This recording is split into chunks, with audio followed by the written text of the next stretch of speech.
Good afternoon. We're going to talk about vulnerability intelligence for all, the need to stop gatekeeping in our industry. Well, maybe I'm not, because the remote doesn't work that far away. So this is going to be super simple. We're going to talk about the need for vulnerability intelligence, the best place to get it, and consolidating vulnerability intelligence. They said I have about 30 minutes, so I'm going to do that, and then we're going to move on and try to catch up some time for today. Okay, if you take one thing from this, take this. All organizations need vulnerability intelligence. Not all organizations need threat intelligence. Does anybody here know the difference between vulnerability intelligence and threat intelligence? Threat intelligence is what you need if you run a spy agency or you run an organization with a CEO who likes to shoot off on the mouth on Twitter, or you're a journalist, or whatever. You need everything. You need the who, what, when, why, and where. If you're just a regular small organization, like this high school we're in, or a bank, all you need to know about vulnerabilities is the what, when, where, and how. But so often, organizations get tricked into buying large threat intelligence products out of their IT security budgets and spend tens of thousands of dollars on the why and the how. And most of the time when your organization is breached, it's not a targeted breach. And the fact that somebody is coming to hack your organization individually, they're like, oh, I really like XYZ Limited in the UK. I'm going to go after them. Most of the times it's, hey, I saw this new vulnerability on the internet. I'm going to spray this at 40,000 people and see who's going to click on it or how I can get in. A great example of this is this week, or last week, if you have an iOS phone, you were told to update 2 times because Citizen Lab found a vulnerability that they could prove hacked. How many phones? Does anybody know how many phones that Citizen Lab 0-day was used on? 1.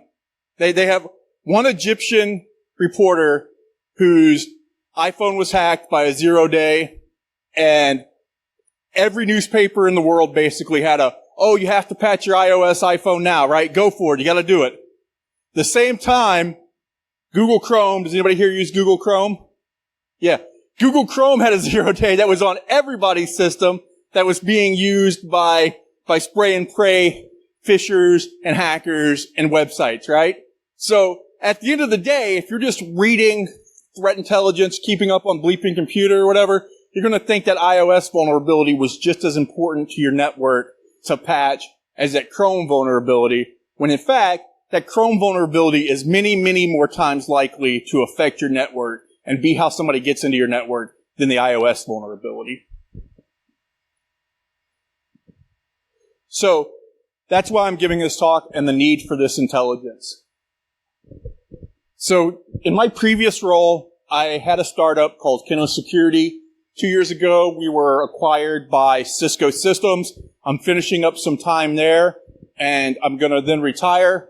But what we know from my work at Kino when I was there, that about 5% of all CVEs that are published end up being exploited. That means 95% of CVEs that come out offer between 0 and 10% risk to your environment. You don't need to worry about them. They're never going to have vulnerabilities or exploit code come out. You can basically just put them to bed and worry about them when you can. So the thing about vulnerability intelligence is it helps you get into that red circle. Because at the end of the day, if you're not completely caught up on all your patching and all your network management, what you want to do is, can I make that red circle any smaller on my network?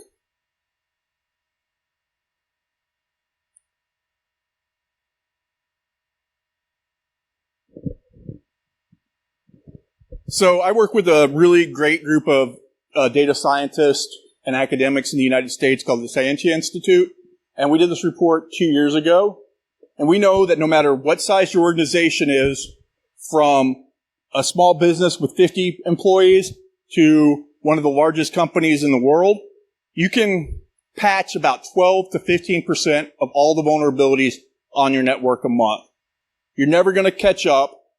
And that's because we get into security debt, and I think somebody else talked about that earlier, is you get one CVE and you can't patch it, so you just leave it, and then you leave it, and then it's 6 months old, and then it's 12 months old, and nobody knows if you update this version of Java, what it's going to break, so you just never update it. And then you get to the point where you'll never catch up. And this is on top of everything else that's come along to help us, right? Windows automatically updates now. Chrome automatically updates now. So we have a lot of technical debt sitting on our networks that are just old software that people are afraid to patch. How many of you guys have this software on your network that you're not allowed to patch because it's going to break something and you don't know what it's going to break? So yeah, we're just never going to look at that.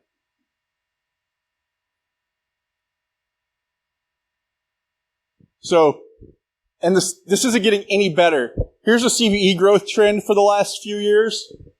This is on a website I run called cve.icu. It updates every day. We are 2 CVEs under 213,000 CVEs all the time. That's 25 CVEs per day, which spread out since 1999. Doesn't sound very bad. Does anybody have a guess on how many CVEs per day we're having in 2023? We're averaging about 75 CVEs per day being published in 2023. How many of you guys have time to take care of 75 CVEs every single day? Yeah, awesome. Are you skipping school? Just don't sleep. I see. So, what is CVE intelligence? So this is what a CVE intelligence database starts to look like, right? You want to know every CVE, you want to know what it does, how it does it, where it's operated at, and when. So this is this CVE I was talking about earlier, this WebPL CVE from Chrome. It's in Firefox now, and it's in Edge. But we know it's Chrome, we know it's WebP, we know it's a buffer overflow, and we know it's network-based. That's super important, right? And we know it's been exploited in the wild since 9/23/23. The thing we want this for every CVE. So you start building out a network graph database and it ends up looking like this. This is a picture of our network graph, right, for all our CVE data inside Cisco because it's 213,000 nodes long. So you have to have something like this in your network in order to be able to patch. But don't get scared. That's not going to work. So, let's talk about open source vulnerability intelligence, and let's save some of those IT budgets that you guys have that you want to save.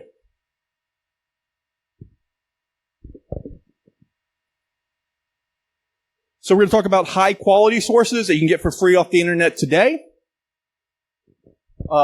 They include the CISA known exploited vulnerability list. This is a U.S. government thing. It was started out saying that if you're a federal agency that's public, that's not our Department of Defense, our CIA, NSA, etc., you have to patch these CVEs within 90 days. So these are all free. It's on the internet. You can download it. There are 983 CVEs.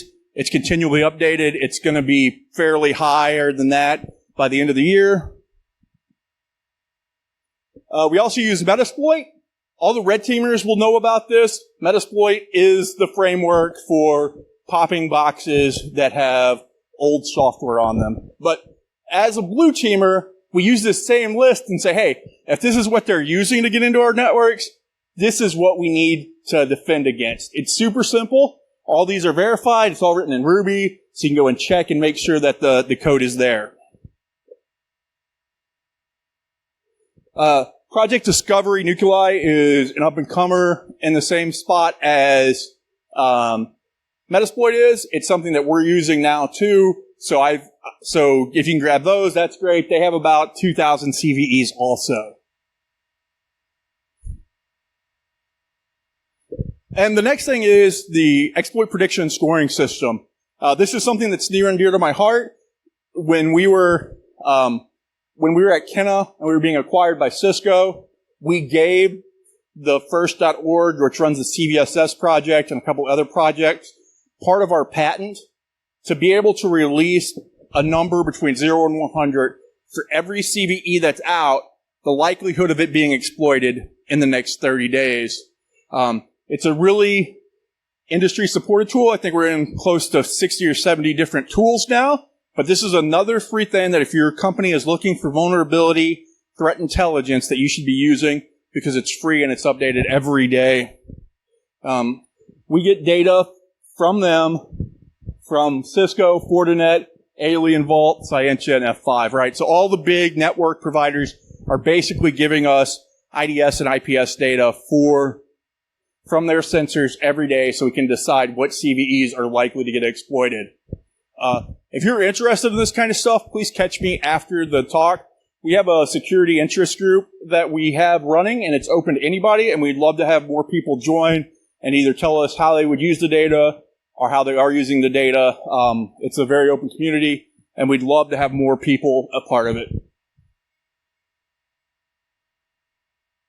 So let's just talk about the stuff that's okay quality that you can get for free, but you might not trust 100%. Exploit DB. If you worked in the industry before 2015, this is where you went to get your exploits, right? It was the mailing list for hackers. If there was code, this is where you put the code, and it was great. We then got to GitHub, and it was the same way. GitHub is a great place to find exploit code. If you're ever on the internet and you're like, hey, I'm hearing a lot about this CVE. I wonder if there's an exploit for it. Go to github.com, in the search bar, type in the CVE number, and if there's a public exploit for it, it'll be there. I like to tell people, they said, why would hackers do that? And I'm like, because hackers like people to talk about them. They're not as mysterious and in the shadow as people want to think. They want the internet cred and, fake internet fame points just like everybody else. So very rarely does a vulnerability get exploited that you can't find the code that they're using on the internet that same day.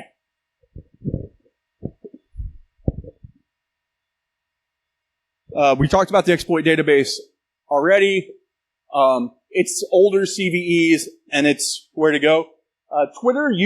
X used to be very, very great at this, and then somebody turned off all the API access, so now we can't get any CVE data from X. So this is where it gets interesting. When you consolidate the vulnerability intelligence, as I talked about earlier, the goal is to just patch the stuff in the red on your network. So I was going to give this talk at B-Sides Las Vegas at the beginning of the summer, and I was going to tell people how to build this vulnerability intelligence list for the use on their network. And I was on a plane, and I have ADHD, and it was a 6-hour flight, so I just decided to build the list and give it to the community. So I started an open source project called patchthis.app. It's super simple. It's a CSV file, really. It has about 2,300 CVEs in it right now.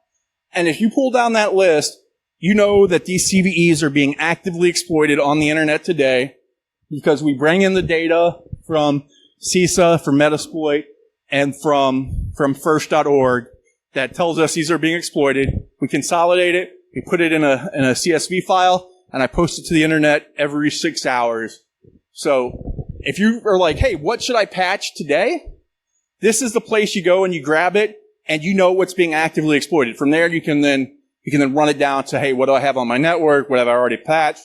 But this is the same thing companies are charging tens of thousands of dollars for, and it took me 8 hours and some GitHub actions to build and to give back to the community. So that's really what I wanted to do. This talk wasn't very in-depth, but I hope that you guys can use this software.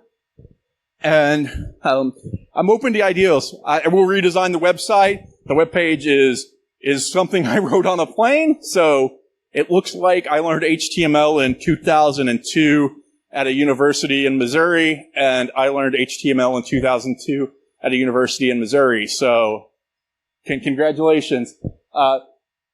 But if you have any issues or if you have questions, please let me know what I could add to it or what you need to see or how I can make it more useful for your organization. This is something I plan on working on in my retirement as a way to give back to the community. So I'm open to any ideas and thoughts you guys may have. And with that, I will take questions, comments, and jokes.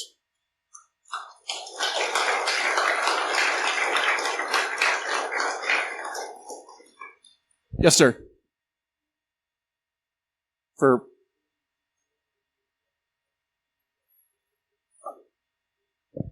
I'm probably going to invest in new security startups. So if you guys have any security startups you're wanting to start or know any VCs in the area, please let me know. I'd love to chat with them. But I don't know after that.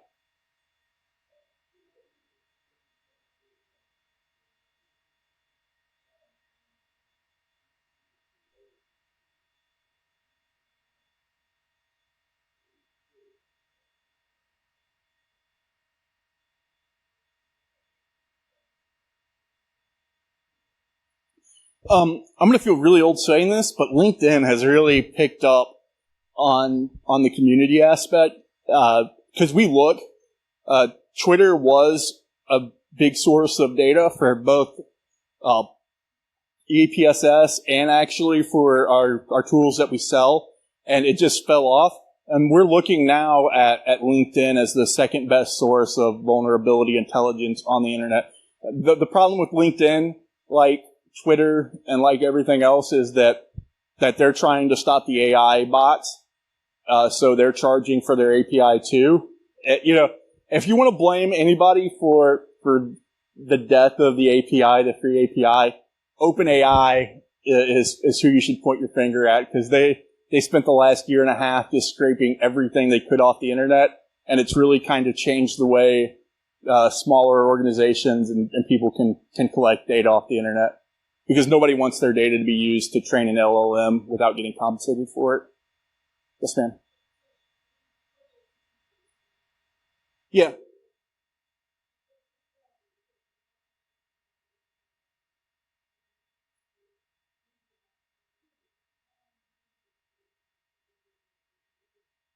I don't know. I spent more time last week talking to customers about that than I wanted to.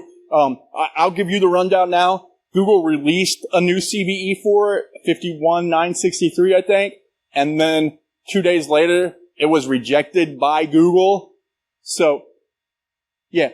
So they released another CVE to cover all those use cases that you were talking about, and then they rejected that CVE. So now we're all in limbo trying to figure out if it's true that the libwebp vulnerability does affect all of those applications, and B, what are they going to do to fix it? So I'm in the same boat as you. I don't have a crystal ball, but I'm kind of interested in seeing how this plays out.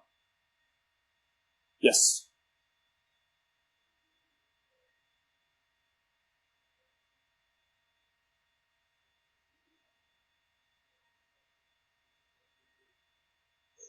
Yeah, that's an interesting question. It really should be in the description on how it's supposed to be exploited, but oftentimes it's not.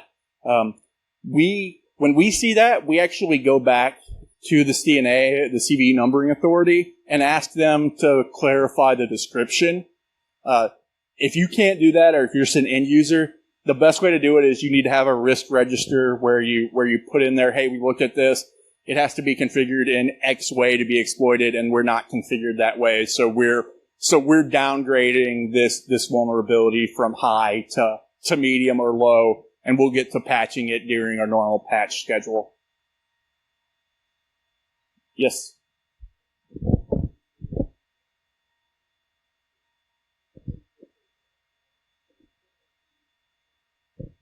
So, sorry, what was the end of the question? I'm sorry, I half deaf. Yeah.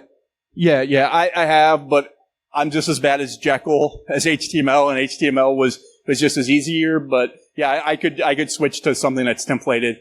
That would be a better idea. Yes.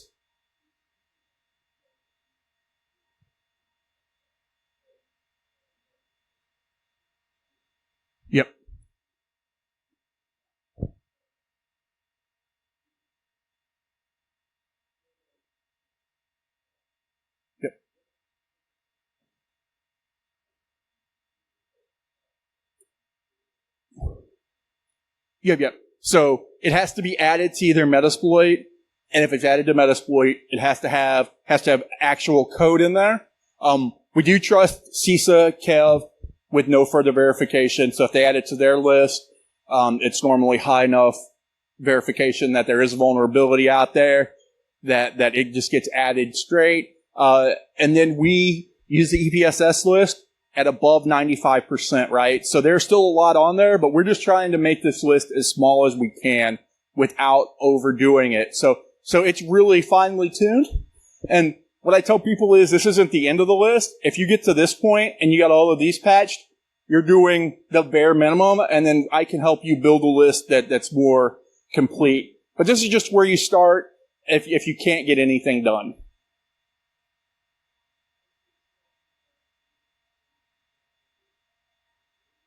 That really depends. Yeah, it really depends on what vulnerability scanner you're running. Some vulnerability scanners allow you to import a CSV file of high priorities and it'll flag it for you. But a lot of times, sadly, it'll just have to be Excel work, right? Where you say, here are the CVEs. I have to run these against Nessus or Rapid7 or Qualys or whatever you have and do that matching up manually. I haven't got to that point yet, and maybe I will get to that point where I'll sit down and try to build a tool that'll help do that matching. But as of now, it's just a flat feed.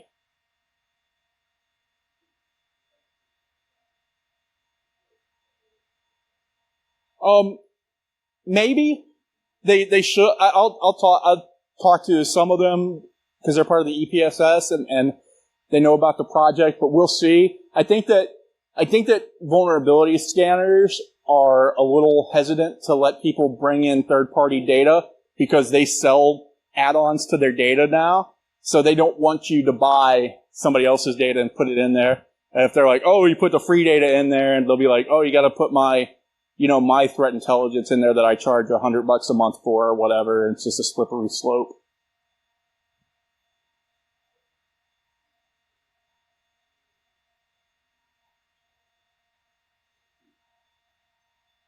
How do we deal with CVEs that get their score raised?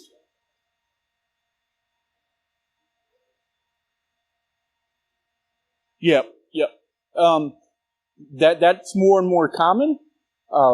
There's a company called VolDB that has gamified CVEs, and they give you points, and they have a leaderboard on if you file CVEs, you get points, and it's gamified. And I know this is going on the internet, but they produce medium to low quality CVEs all the time, and we get this problem all the time. The truth is, everybody wants the CVE database to be perfect, but I talk to people and I tell them, hey, my big data set has 213,000 records in it, and maybe 5% of them are crap, and they laugh at me because they're like, I deal with 1 billion NetFlow logs a day, or my syslog system gets 4 million hits a day. So we're still working with a very, very tiny data set overall, but yeah, we're at a point now where you have to have a risk management way to say, hey, this CVE is just crap, and we're just not going to work on it or not going to patch it. And if you find one of those and it's just outrageous and you have 5 extra minutes, both the NVD and MITRE have emails, and you as just a user can say, hey, this doesn't make sense, this isn't real, and 9 times out of 10, they'll reject the CVE or mark it as disputed, just with community input. So if you see one and it's just, and you're like, oh, this is the dumbest CVE I've ever seen, I would suggest you reach out to NVD or to NIST and have it marked as disputed. All right. Yes.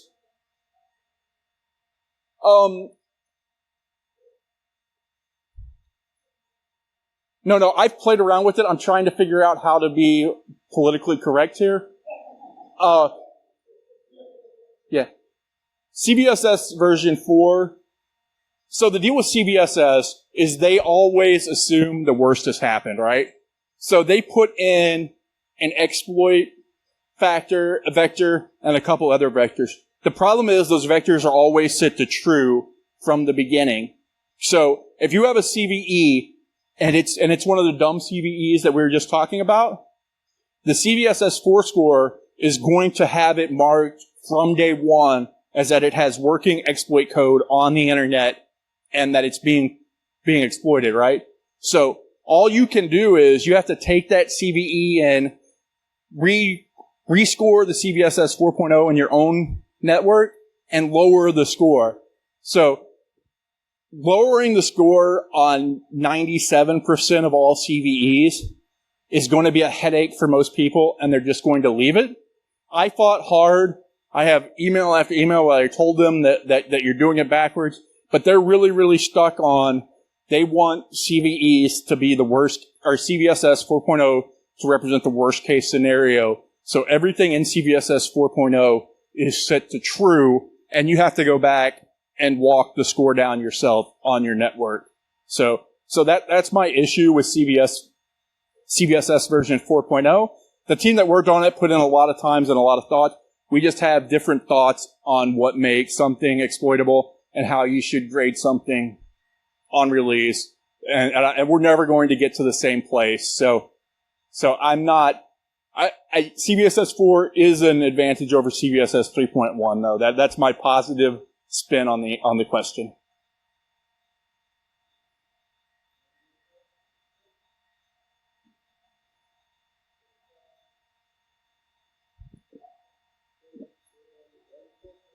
Thank you guys very much.